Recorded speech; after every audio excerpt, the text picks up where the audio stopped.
The Village Voices Show. Okay, how's everybody doing out there? It's been 3 weeks or more that I haven't talked to you. Well, I'm here today and I got two special guests. Jovan Jackson, he's running for City Council District number 3. And we have Callie Fox Miller running for CD for the trustee board. We need some new blood over there. Really?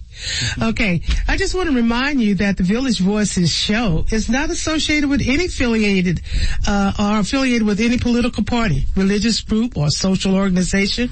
Our mission is to remain neutral and present the facts.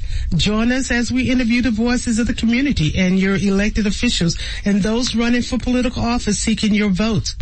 Our goal is to keep you informed of the multitude of helpful resources available to you throughout the community.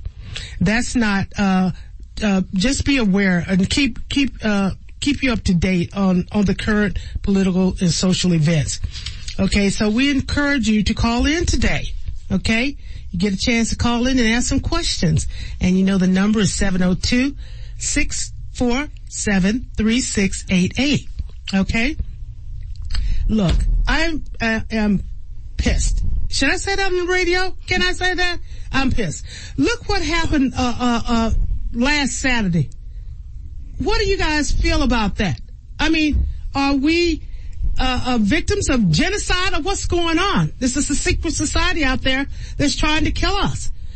Somebody going to drive from their house 300 miles away to a community of people that's not doing nothing to them. Nothing. Just because they black. I bet you they wouldn't run up there to Chicago with that mess, would they? Okay? So what do you think about that? I am really, really upset about that. So many people lost their lives, but this is something that happens frequently, and there's something that we need to do about it. You know, come together as a community and put people in office that's going to do something that's going to eliminate that. I think that people should be held accountable for those type of actions. You know, that is hate. And the poison, and Biden said it's poison. Okay, if you want to determine this poison, it's hate. But I tell you the cure for it, throw them in jail. Okay? Put them underneath the jail. Put them, hang them, or whatever, execute them. I don't care. I don't have no problem with execution when it comes down to hate. Okay? Okay, but moving on. I'm not going to try to take up all the time because we got two beautiful young people here that's running for political office, and you need to hear about what's going on with their campaign and ask them questions and take it from there. But let me say this. I want to remind you that the Village Voices is being sponsored by different companies and organizations. The Reconciling Clinic. The Reconciling Clinic is a clinic that it's not a medical clinic, but it's called the Reconciling Clinic. But what they do is they help people with criminal records. And I know we got a lot of family members out there that might have criminal records. Maybe you got a criminal record. You know, a friend or something, okay? And they've been having a problem getting a job. They have a problem getting houses and everything. Hey, the Reconciling Clinic, which is a nonprofit organization, sponsored by the Village Voices of Southern Nevada. You can check that out, okay? It's a 501(c)(3) that will help individuals to clear their record. I mean, they have helped a lot of people to clear their record. They went on and got jobs. They become elected. I mean, they even been elected officials. They've been able to have communication with the police department. They got nice houses and jobs. So it's really changed their life. And not only did it change their lives, it changed the life of their children and their family, okay? And, you know, my belief is that, you know, you should not be a victim of your past for the rest of your life. You know, if you committed a crime, and you pay the time, that you should have an opportunity to get back and become a productive citizen. And hopefully you've learned from your mistake. And then, hey, some people are falsely accused and they have records, and sometimes they have records, they might be acquitted, but that record still exists, okay? Mm-hmm. And because of that carries them. I mean, there was a lady came to me, she was crying. It was 20 years ago. Hey, come on now, 20 years ago. She, shoplifted, you know, for some diapers for a baby. Okay. And, you know, it's held her back. You know, I've had girls who went through nursing school and stuff like that find out that they, once they had to go and check, get their background check and found out they had something that they did when they was younger, they couldn't practice that. So, you know, It affects you in many ways. It's not only you, it affects your family and everything, but the Reconciling Clinic is available to help you to clean up your record and get you back on the path of citizenship. The whole idea is to cut down on the rate of recidivism. Now, we're going to have a contact number for the Reconciling Clinic that you can call. It's a contact number. The number is 702-970-3002. Or you can contact the Village Voices and we'll give you more information about the Reconciling Clinic or hook you up with that. Another sponsor is the Notary Wizards. The Notary Wizards assist you with documents that you need. If you need things notarized, hey, they'll notarize it for you. They'll come to you. They'll help you close your loan docs and everything. Sometime you might need a trust made up, will made up. Documents like that, real estate forms and things like that. Contact the Notary Wizards. They own the ball, okay? So much for that, but the line is open up. So as we begin to interview our guests today, I want you to be able to call in and ask questions. Be nice now. Be nice, because we're a nice station. And I want you to be able to call in and ask a few questions, okay? Don't be too nice. Yeah, not too nice. So we're going to start here today with Jovan Jackson, and he's running for City Council District number 3. Okay. And good morning, Jovan. How are you doing? Good morning. Good morning. It feels good to be on the People's Station. Hey, right. Representing the people in North Las Vegas, District 3. Okay. It is a different feeling running for office, and it's a different gear. You have to be ready to run. Like literally, you're in drive all the time, but you get to be in places like this. You get to meet people like you get to be on shows like this. So I'm very excited to run for office in North Las Vegas. Well, thank you very much. So, how long? Everybody want to know how long you been in Vegas? Are you a native born Vegas? Well, yes, I Nevada? am. Don't be careful not to say the wrong vowel, okay? You talking about Nevada? That's right. Okay. No, I'm from Nevada. Okay. I'm from Nevada. Okay. I promise you I'm from Nevada. Oh. I'm born and raised in Nevada. I was actually born in Valley Hospital. My parents met at the Las Vegas Club. My father was a porter. My mother was a cocktail waitress, and that's where they met. So I'm very rooted out here. My grandparents bought their home out here in the 80s. Being black homeowners was a big thing, and they actually owned property out here, and they were ahead of their generation with being in real estate, being in business. So I'm rooted out here, born and raised. I actually turned 30 today, so I guess I have been in Clark County for 30 years. Happy birthday. Happy birthday. Well, that's great. So you decided to run for city council, huh? Yes. Okay. Yes. I decided to run. I seen how local legislation impacts some of the most vulnerable communities. I seen how the city of Las Vegas criminalized homelessness, and I felt that there were other ways to address this issue, which I understand that, the issues that we face with homelessness and trying to attract businesses, but I feel criminalizing homelessness was not the solution. I felt that was the easy solution, and there was other ways to prevent homelessness and prevent underlying conditions like mental health issues and substance abuse, which a lot of those folks are experiencing. So I seen the power of local legislation, even with housing and employment. We see that, people with backgrounds cannot attain housing. They cannot attain secure, adequate employment because of a crime that they did 20 years ago. So I definitely want to address the legislation that impact communities and create boundaries from people create boundaries from seceding. Okay, so once you become elected as a councilman, what would you do about the homeless problem here? Because it's a problem, and hey, it's getting bigger with all them people migrating from California. Well, what we see, the homeless downtown and the inner city area, a lot of these folks are not what we consider situational homeless. These folks are not homeless because, not necessarily because of, they just lost their job. These folks are chronically homeless. They're dealing with some type of mental health issue or some type of substance abuse issues. There are places in Ohio now where they created, instead of jails, they have a diversion facility where people receive treatment for their mental health and substance abuse. So instead of, people being arrested for drug charges or minor obstruction of traffic or public sidewalks, they are sent to this diversion program. And this diversion program treats them in a more as a patient than a criminal. So these folks, they get the therapy they need, they get the medication that they need, they get the resources that they need, and it ultimately stops recidivism. Because when you go to the jail for being homeless or mentally ill, you don't get resources. You get incarceration, you get cages, you're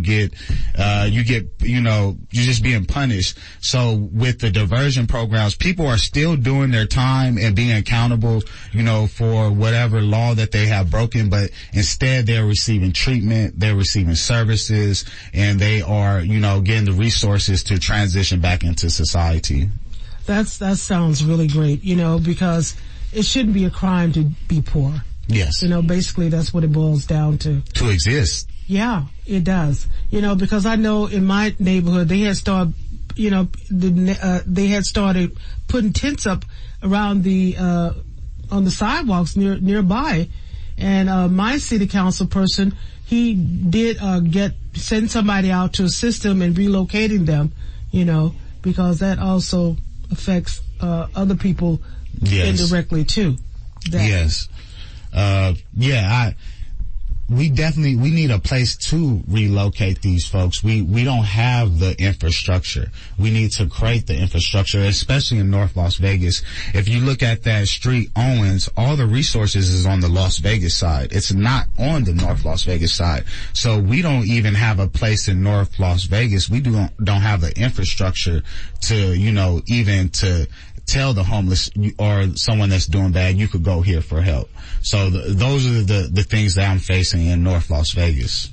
Although they have a lot of expansion space up there in North Las Vegas. They're building a lot of properties there. So yes, they are. They're building a lot of commercial warehouses. You see that they're trying to develop the Apex Center with warehouses. And, warehouses are good. They bring in income, but I feel North Las Vegas needs to be a destination where, the locals can enjoy. I shouldn't have to go to downtown Summerlin. I shouldn't have to go to Centennial Hills to enjoy myself. Bringing businesses are good, but I want to make, North Las Vegas more attractive for the locals and people that are visiting out of town. So yes, they are expanding and they do have land out there, in the northern end of North Las Vegas. So now is, Owens the area for the homeless, more people there in North Las Vegas? Well, in Las Vegas. Well, so if Owens is a street that separates Las Vegas and North Las Vegas. So if you're going down Las Vegas Boulevard, you pass Owens and then you enter North Las Vegas, you'll see the sign. Everybody knows Jerry's Nugget is right there. So, there is a homeless community there. And I actually live, on Tropical in Decatur, and it surprised me that there is a homeless population out in the suburb communities too. Because, like you said, people are being relocated, and so the homeless are even in the suburban communities. But there's no infrastructure in North Las Vegas to, for these people to get assistance or resources. Okay. Now, what boundaries would you be representing? For my district, I will be all of Decatur from Cheyenne, past the 215 going up to Grand Teton. And then, the district, so it's all of that, that's from, north to south. And then east to west, I'm Decatur to about Simmons. And then I have a little bit of, Camino del Norte. I have a little bit of that, but it's mainly, from Decatur to Simmons. Oh, okay. That's a pretty big spread. Well, what about as a council person? What other things that you suggest or would try to implement there in your position? Well, my biggest thing right now is access to mental health and housing. We see right now housing is very difficult to attain. Inflation has impacted a lot of folks. So I want to create affordable housing for all incomes, just not low income. There need to be affordable housing for all incomes. And if we could create this infrastructure, we can fight inflation. And then access to mental health, even though it's not really a role of a council person, I definitely want to use my powers that I can to implement mental health into the public safety programs and actually create a new form of public safety that could, address the most vulnerable populations. And also working with people who are running for Clark County Board of Trustees to, hopefully get some type of mental health awareness inside the school's curriculum. So even though I may not have direct power to do these things, I definitely want to influence these things to get done. Oh, okay. So, how long have you been, what made you decide to run for this position? So in 2018, I got very involved with Mass Liberation and Plan, and actually was endorsed by Plan Action recently, and that was a big endorsement for me. So Mass Liberation and Plan, they got me founded in this work and grounded of what democracy should look like, or what progress should look like. And I seen the change that we're making from a community organizer position, and I wanted to bring that same change as an elected official. I didn't want to be on the other side, always asking for change or protesting for change. I actually wanted to be one of the people voting on that change and advocating for the community as a elected official. Oh, okay. So what is your background? What do you... So, my background is actually in mental health. Oh, okay. I've been providing mental health services since 2011. I'm a program director of 2 mental health facilities. One provides rehabilitative services and one provides housing for those in disability. So that's basically where my expertise is providing mental health social service and actually running these the programs and agencies that deal with disabled folks. So that's have been my background, but also entrepreneurship has also drove me. I have a studio where I work with the youth to kind of keep them out of the streets, because I know if they're not in the studio, they may be in the streets. So I do also run a studio, which is also to me a form of mental health and self-care, and a place where people could, get grounded. So that is my background, is I'm a qualified mental health associate. Oh, okay. Well, that's well needed in the community, I can tell you that. And we've had a problem with housing and everything. I know there's a lot of new houses being built up in that area, but as far as housing, really, what kind of factor, what would you promote as far as for rental? Because a lot of people want rental properties, and me as a realtor, I find that it's been difficult. They got these please forgive me, but the fees for trying to find a house is so high. Sometimes the application fee is $175. The average person can't afford that. Is there some type of ordinance or something that you as a city councilman can present to your I know in cities in California, they do have a universal application fee where you pay this application fee one time to the city, and they do a background check, and basically the property managers, they have to request the background check from the city. Yeah. So that's an option that I want to look into, and then also just making it to where that property managers cannot make a profit profit off your application. I feel that the application fee should be minimum. It should be only, be what it's worth to, process, the background. So, these property management should not be making money off of people application fees.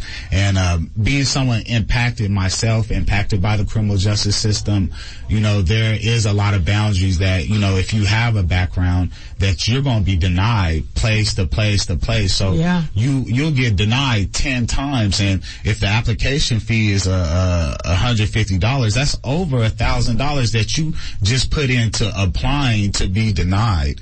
So, those are, common boundaries that many face. And, with me running a housing program, I am aware that people do not have, sometimes have the deposit, the first and last, or maybe they have an old eviction on their record that holds them back from attaining housing. So there's a lot of boundaries, that I want to eliminate for people getting housing, because how can we have public safety if people can't, have insured housing or even attain housing?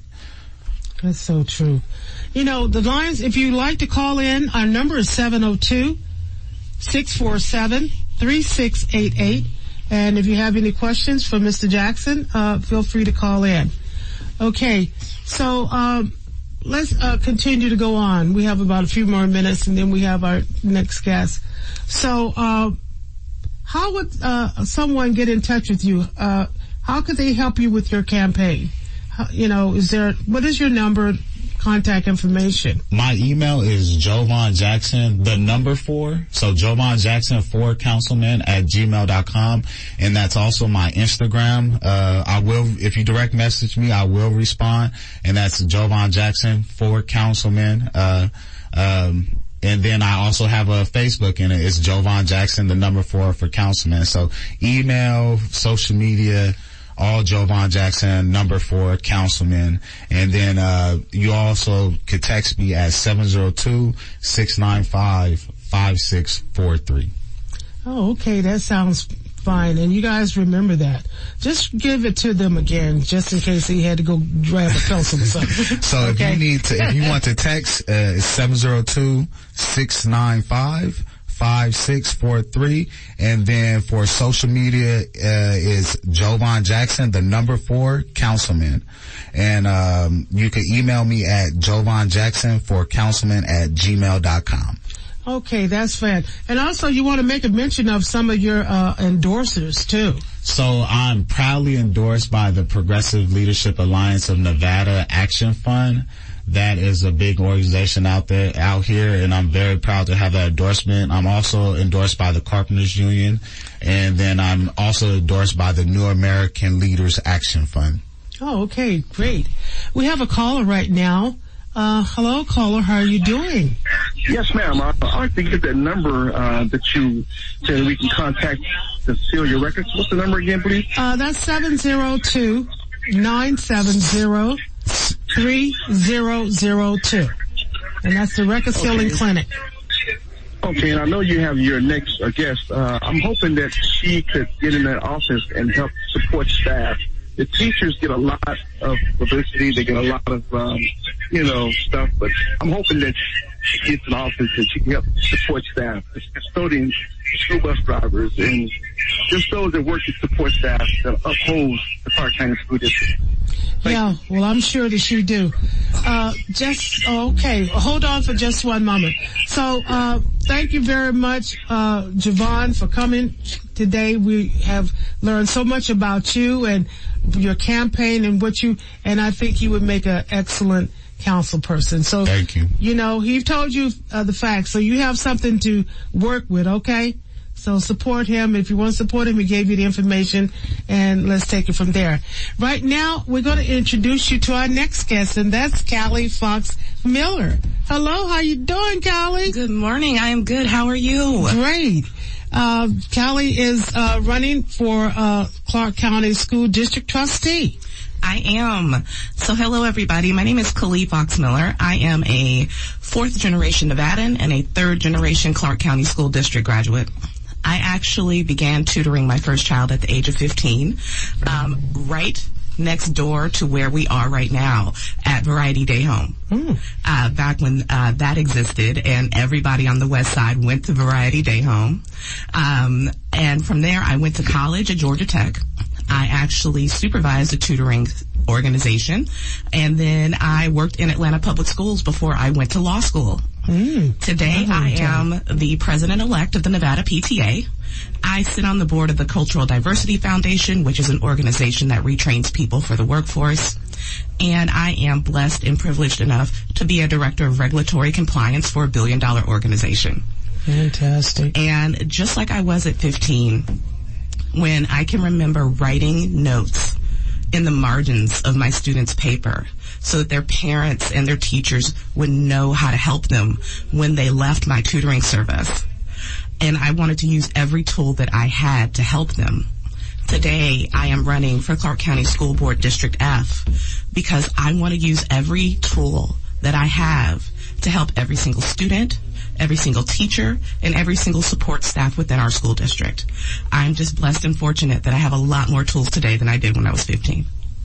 I'm telling you, Callie, I'm sorry if I didn't mispronounce your name, but you come with a lot of tools. I mean, you could really, really do so much for the Clark County School District that they don't even have at all, you know.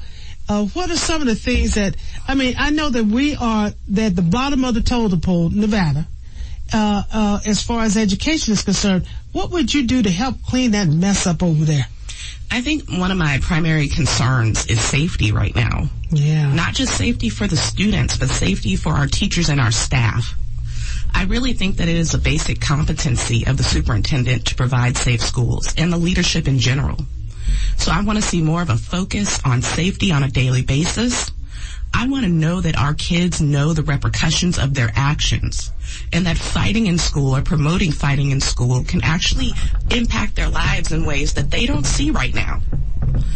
I want to make sure that we're moving forward academically. I know that we have gotten to this place of complacency where we believe that we cannot rise, where we cannot move these children up in the ranks. But I'm telling you right now, as a student who started off as not one single honors class and graduated with highest honors from the #1 school in Nevada and then went on to one of the #1 colleges in the world, these children are capable of so much more than what they are doing. And all they need is for us to believe in them and to give them the tools to succeed. And finally, I want to protect our teachers and staff. We can all feel this economic downturn that is coming. Housing is insane. Gas is insane. Your power bill's going up. What I want to do is make sure that when times get tough, we don't continue to take that out on teachers and staff first. That has been our MO in the past. It cannot be our MO moving forward. There are alternative programs that can be made available for the children, that might be having difficulties with their schoolwork, with even mental or social problems that we don't have now, that you would consider promoting? Absolutely. I think we need more resources inside our district. Right now, we have so many amazing community members and community organizations that are trying to help our schools, but we don't have a means of letting them inside the walls of our schools. Mostly because those inside our schools are so overburdened that they can't manage one single more thing. They are consumed with the amount of children that they teach because they are one of the most overburdened school district staffs in the world. And so what I would love to see is for us to actually give them some help in integrating these amazing community programs that we have in regards to mental health or career pathways into the school, not only to relieve that burden, but to give our children more chances at opportunity. It seems like the school district is so big that it's really, it's defeating the purpose of whatever is set out for by becoming one. What about the possibility of breaking up the school districts by, area? So I think those of us who have been in the education realm for many, many years, we have heard this theory come around and around and around. But what I haven't seen is an actual substantive plan in a way that would break up the district equitably. What we don't want to do is create ghettos within our school district. Yeah. That I will not stand for. And so when somebody presents me with a plan that can break up the district equitably, I am willing to consider that if it will help every child. But without a plan, it's kind of hard to speculate on that. But what I don't understand is that why is it that, and you may not have the answer to this, but why has Nevada been at the bottom of the totem pole? I think 49 or 50 as far as rating for schools for, at least 10, 11 years. So I've been here for about 12. Well, so I think it's important to point out that we're also bottom in funding. Okay. And we tend to think that because schools exist within the realm of education, that they don't have bills. But teachers need to be paid every month. Right. And our teachers can compete on a national stage now. They can teach where they want. That means that our wages have to compete on a national stage. And that is the same for our bus drivers, our support staff, and those who make our schools run. We can't keep administrative professionals in our schools if they can make twice as much working online for a company that is out of state.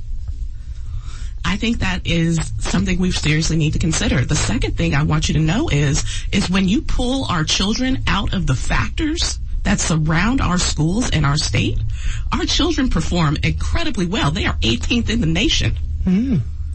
And so we say Clark County's failing, but what's not failing is the kids. They are outstanding. And that's what we need to continue to focus on is these children. They are the whole reason why we have schools.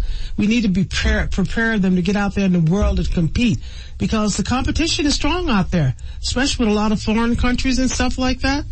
We need to be able to prepare our children to compete locally, nationally, and internationally. Absolutely, I agree. One of the things that I have come to realize as somebody who has worked for out-of-state companies for quite some time is that being competitive on the national stage is more important now than ever. I work in financial tech, and I don't believe that I would have been able to do that if it weren't for strong magnets within CCSD and teachers who specifically placed me in technology programs when they saw that I excelled at math and science. Okay. Well, it's so important that, you're an attorney also, aren't you? I am. And, for you to be able to willing to donate your time for something like that, I think is just amazing. Thank you so much. I think it's amazing. And if the community can see all the value that you have to offer, you can really make a great impact on, the school board. Thank you so much. And that's what I truly hope to do. I think that when you are such an under-resourced school board, it has to be every hand on deck. And I just want to bring hard work, competence, and life experience as well as professional experience to this board. I want to be a worker. I want to take the problems and I want to help solve them. I want to work with every single person on the board. And I want to bring our community into our schools to help those within the schools to relieve the burdens that they face. That is really wonderful. That's amazing. We do need professionalism on the school board because I've attended some of the school board meetings and God, I thought it was a zoo. Hey, you know me. I'm going to tell you just how I feel because, nobody's paying me. But another thing I wonder about the parents. We need the parents to be more involved. And I know that a lot of them have to work, some of them 2 and 3 jobs because of that. What can we do to help the parents to become more involved or at least be a liaison between them and the school board? I believe that we actually need community liaisons, not just at the district level, but at the school level.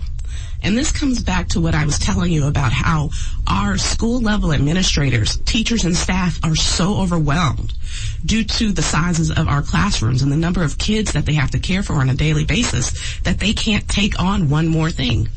So actually bringing that help into schools, where will they find time in a day? They need assistance with that. They need people to help them coordinate background checks and scheduling times for programs like Dads in Schools. How are we planning to roll that out? We know we need more specificity, but we also need more help on the ground level. And we need to be able to ask everybody at the school level what programs would assist you. What would you benefit the most from? And we need a means of rolling that out in a way that does not burden them further. You know, that is so true. Now, we have a big church organization out there, you know, as a part of the community. I think that there's a lot of things that we can do within our communities through our churches, you know, that as far as tutoring programs for children after school, and even maybe putting in something where they could have a second meal or dinner, because a lot of those kids out there, they may not have the only meal they might have is the one when they come to the school. But what happens when they leave school? I absolutely agree. And I think that we are at a point where our community is asking that our schools be our main community centers. They are asking that our buildings remain open and that we provide them resources like tutoring and meals after school. You know, they are asking to be able to come into schools and maybe have lunch with their kids, you know, to be a support. I would love to see things like sports return to schools, you know, not just at the high school level, but at the elementary school level. I would love to see more involvement because parents do make a difference, and our communities and our churches want to help. And that's wonderful because you know what? It's an old saying, but it's true. It takes a village to raise a child. All of us got to be a part of that, you know. Not only schools, but the community need to be involved in that with raising the kids and helping them. What about vocational education in the schools? I mean, what is your thought about that? So I am actually the product of a vocational school. I went to the Advanced Technologies Academy and I majored in computer science. Oh, okay. Vocational schools are incredibly important. For every year of higher level education in a vocational program, a child makes 2% more per year on average. They also go 2 years further in advanced education. So I think that we need to be able to offer vocational education to every student in CCSD. Right now, it is so difficult to get in. It is on a lottery basis, and it is not guaranteed. So what you see is many families have 3 kids, 1 or 2 are in a magnet, but the third did not get in just because of the luck of the draw. Yeah. I know how that goes because I got grandkids myself, and you know, my daughter wanted the kids to go to the same school, and that was a problem and everything. You know, what about engaging the business community in mentoring children as far as vocational skills and everything? Has that? I'm sure that's been considered. Absolutely. What do you think about it? I am actually endorsed by the Las Vegas Chamber.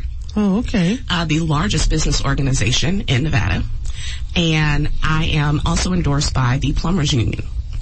I believe that we need to seriously look at programs that help our children get into apprenticeship programs. I don't think that we are aware that those who choose to go to work are not being prepared for work. We say that as if it's a catch-all, but it doesn't matter if you're not qualified to even get into the program. Our children have to pass math tests to be union members. And right now, we are failing them in math. And so what we seriously need to do is we need to look at some in-between programs, maybe a summer school program, that prepares them to even test into these programs, that prepares them to get their resumes together to enter the workforce, because there's a gap there that we're not meeting. Yeah. And if you talk to the people at the unions, they will tell you that our graduates are not getting in. And, you know, that's really, really sad because everybody don't need to go to college. You know what I mean? In fact, we need everybody. I mean, we need janitors. We need plumbers, electricians, all of those different occupations. And a lot of times that, at least the school that I went to, when I was in I was 14, I was taking up typing, bookkeeping and everything, so that those skills, so that when I graduated from high school, I was able to get a job until I went and finished college, but a lot of these kids need a job as soon as they need jobs while they're in high school, to help them to get their school clothes or supplies or whatever. And then they especially need one when they come out of school, as opposed to waiting for 4 years, racking up a big old high, student loan bill that you got to pay on for the rest of your life. But, I guess I got off the subject. Oh, no, I feel you. I'm just reminiscing about school debt. I feel you on the student loans. Yeah. Yeah. So, if anybody out there, I know a gentleman had mentioned something about the bus drivers. If anyone has any questions that you want to call in and ask Ms. Fox Miller, please call in. Our number is 702-647-3688. Okay. So let's continue to go on. All right. So therefore, we do need more help. The community need to get together and organize together, work together for the benefit of our children. And, by being on the school board, it does have a really big impact on our community. So, I know you said you just recently got an endorsement from another organization. Absolutely. So the Democratic Education Caucus actually gave me a grade of A+. Oh. Which was an amazing honor. It's an organization of teachers who are dedicated to improving our schools. I also received the designation of a gun sense candidate from Moms Demand Action. Wow. So that meant the world to me as well. We all know that violence within our schools has increased.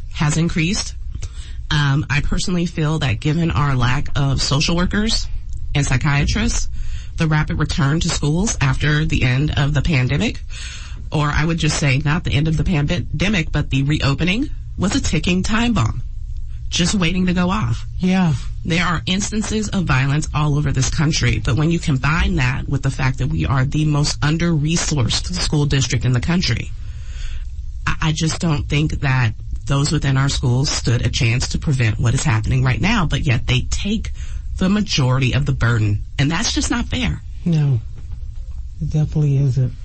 So how can someone that want to help support your campaign, Ms. Fox Miller, get in touch with you in your campaign and support you? First, I would ask you to go to my website, which is KaliFoxMiller.com, and that's K-A-L-I, Fox Miller. Sign up for my list. Grab some voting information. If you are unsure, if you are registered, click that voter button. I will send you an email to check your registration, to track your ballot, and to give you all the links to the Secretary of State. I am also Kali Fox Miller on all major social media platforms. Okay. And, you need to repeat that again just in case they didn't have the pencil when they heard you the first time. No problem. That's KaliFoxMiller.com, K-A-L-I, Fox Miller. And once again, if you are not sure, if you are registered to vote, click that voter button, get on my list, and I will send you information regarding all voting information, including how to track your ballot, how to make sure the Secretary of State received your ballot, and what days voting begins. Okay. Well, thank you so very much. I really appreciate you coming on our show. And people a little bit slow about questions, but contact Ms. Fox Miller if you need any more questions about her campaign and support her. And also, we want to support Jovan Jackson. He's running for City Council District 3. Yep. Catch me on Jovan Jackson for councilman.com. Okay. Now, you guys know that you need to be registered to vote, right? Okay? Yes. But you can register up until the last day of voting. So if you are not registered, just go to a voting center and they will register you on the spot. Okay. And another thing, if you have a criminal record and you're not locked up and you're not in jail, you can vote. Okay, you can register to vote. You don't have to go and do anything special, because once they release you out of jail, you automatically became eligible to register to vote. So it's a whole bunch of people out there don't know that. It doesn't matter whether you're on parole or probation. You can vote, okay? You might be able to change some of these laws if you took the time and get out there and vote.